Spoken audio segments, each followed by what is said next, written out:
Less than 100 days to go until voters head to the polls on Election Day, and both campaigns are dealing with problems on the trail.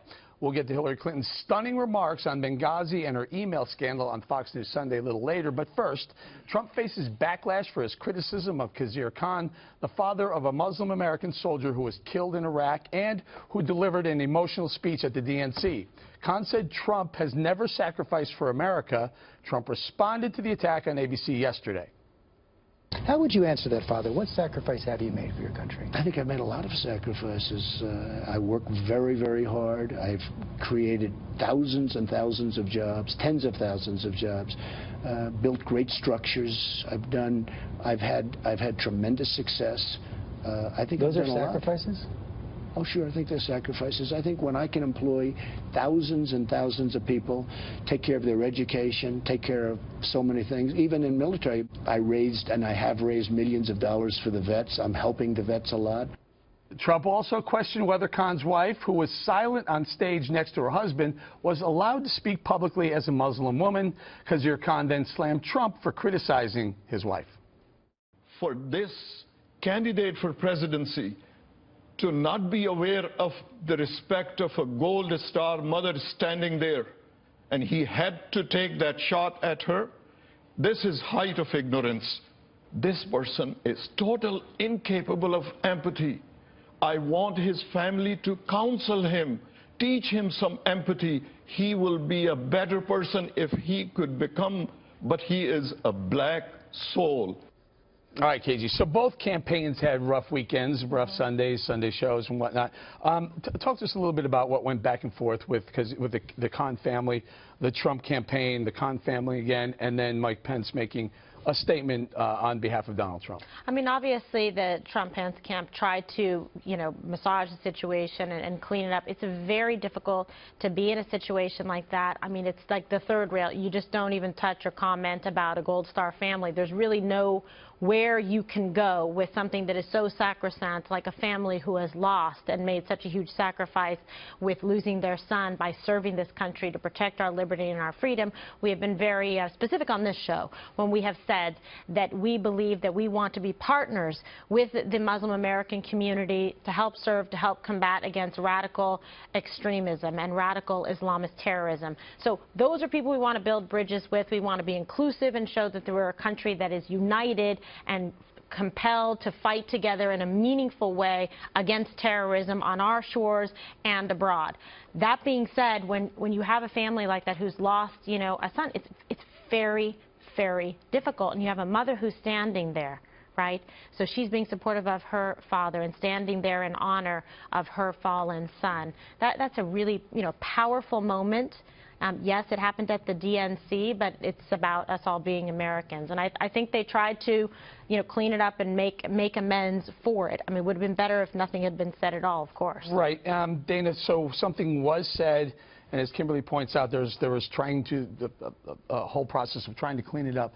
What's the best way to clean up if it's been said? Like a full and genuine apology, if he really believed he was sorry for it. There were 1,001 ways to have said something that was thoughtful and that would have honored Captain Khan, that would have also been able to make a political point against Hillary Clinton.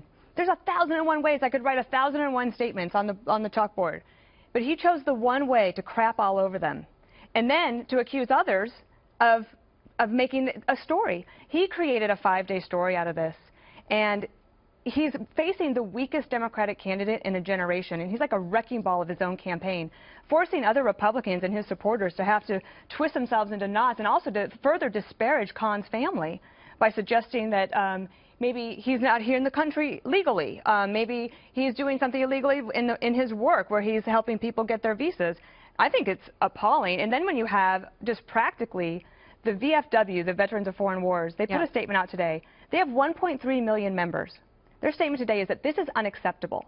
Now, Donald Trump is performing very well with the military and with white men. He is underperforming in every other category. He cannot afford to underperform with the military.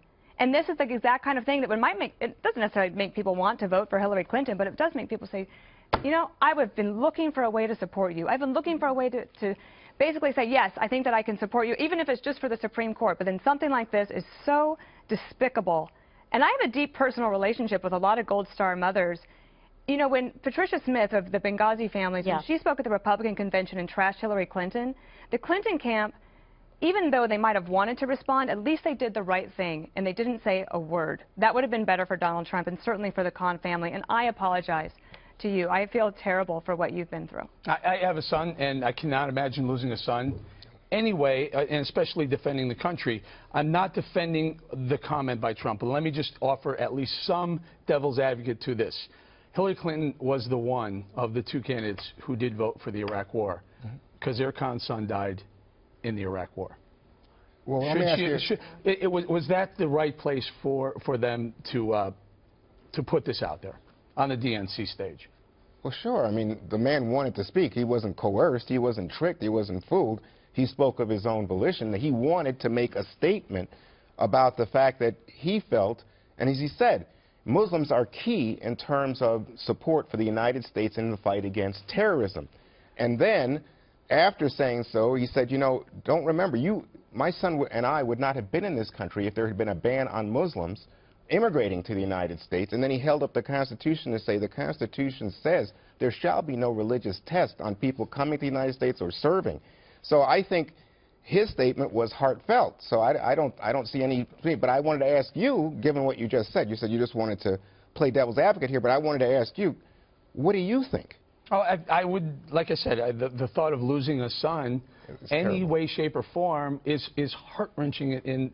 I think Donald, what he does, he comes out, he speaks his mind, and I think Dana's right that the next day when he saw the pushback and we saw the outrage, I think that would have been a good time to say, look, I'm sorry. But he kept tweeting. Yesterday he was tweeting about this. Yeah, I would put down the Twitter machine for a little bit. 4-day fight he didn't have to have. Number one, Captain Khan, for one thing, I didn't know this, but he has a relationship with Dr. Sabato. He was at the University of Virginia. Dr. Sabato knows him, says he was an unbelievable guy. If you serve, you're already a cut above in this country.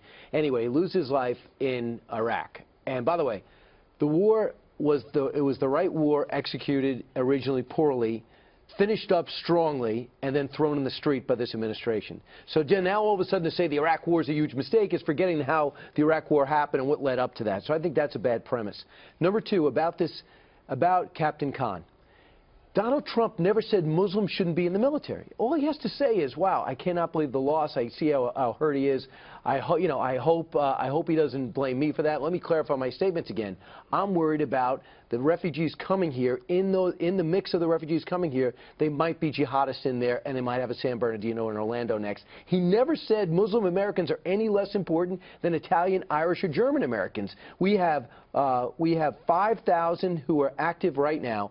14 have lost their lives. They're just as important as any American. And Donald Trump is not in a corner in this fight. He never said Muslim Americans are a problem. He's worried about who's coming here. That's where the controversy is. I think he did get himself into trouble on the Muslim issue when he said that the reason the wife was just standing there was because self-inflicted woman. Self-inflicted woman. Well, yeah, no one even asked him about it. Well, that's what I think. Yeah, he says, oh, what was she not? He intimates that maybe she wasn't allowed to speak. That's what I took from that to me, when I first saw him, I'm like, why would you say that? But he should learn not to attack other people's wives. It didn't go so well the last time either. He did, and if there's any slight defense in this, he did say people are saying. He didn't say he was saying. That's not a defense. You know, I mean, it played into my mind. I'll tell you what. Remember Judge Curiel?